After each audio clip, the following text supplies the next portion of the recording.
Good morning and happy Wednesday.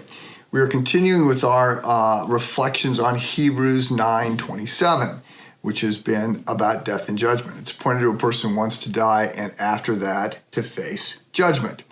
So on Monday, I talked a bit about our cultural take on death and talked about how we try to not think about it. There's a lot of denial. And then just a little bit about judgment. And then yesterday, we looked more at the idea of judgment and explored sort of the first pushback on this. And that comes out of the Sermon on the Mount, Matthew chapter 7. So Sermon on the Mount is the most famous sermon preached by Jesus, found in Matthew 5, 6, and 7. There's a similar kind of account found in Luke's Gospel, Luke chapter 6. Probably the Sermon on the Mount was Jesus' keynote address. He gave it over and over and over. And the Sermon on the Plain, Luke 6, and the Sermon on the Mount, Matthew 5 through 7, probably just different recordings of a similar address given at different times. But it is Jesus' interpretation of the law. And so there is a statement, judge not, lest you be judged. And I said, this is something that everybody seems to pick up on today. It's everybody's favorite verse. And I said, well, it needs to be understood in its context. It's not just a way to silence anybody that criticizes any judgments we're making. We have to make judgments all the time. But the call is to make just judgments and gracious judgments in how we treat other people. We want to treat others the way we want to be treated. It's the golden rule. We don't want to treat others the way we don't want to be treated. Sort of an interpretation on the silver rule. But anyway, so we looked at that, and I tried to dispense with the idea that judgment is not something that is part of life or the Christian life. The second way that we sort of see the idea of judgment attacked or undermined is by those that would suggest it's contrary to the gospel. So we are saved by grace through faith, not of ourselves, not as a result of our efforts or our work. We can't boast about this. And so there's some that would say, look, what we do doesn't matter. Our works don't matter. Works don't matter.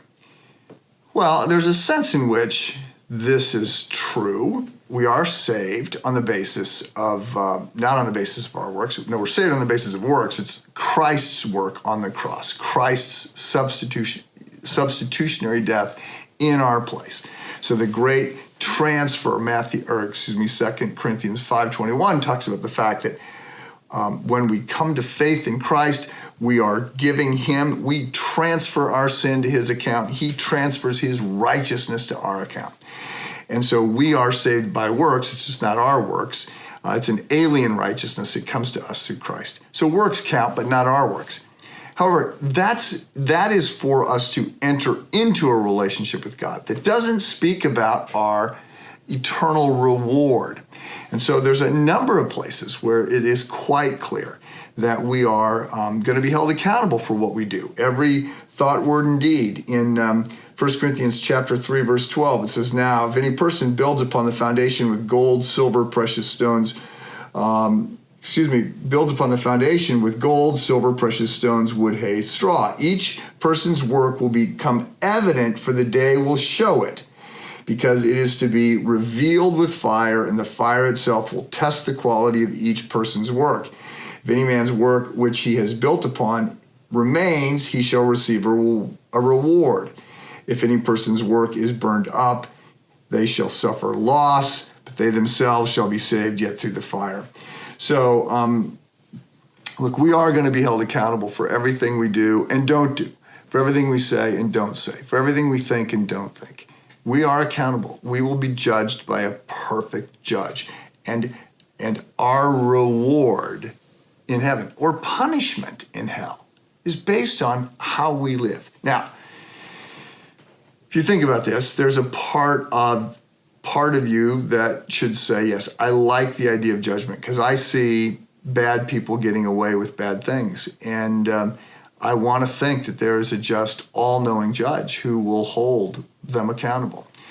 And I see good people, or, good in parentheses or quotation marks. I see people trying. I see people getting pushed down. I see people not getting a break. And I want them I want that all to be factored into who they are and how God judges their life. And so the good news is, yes, there is a just judge, an all-knowing, perfect judge.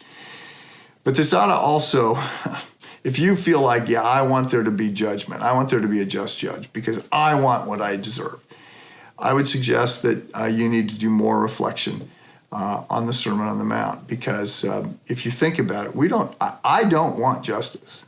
I desperately want mercy and I want grace, because I see the older I get, the more how broken I am, how even my best intentions are flawed and skewed by my pride and by my sin. So we'll continue to think about judgment tomorrow. See you then.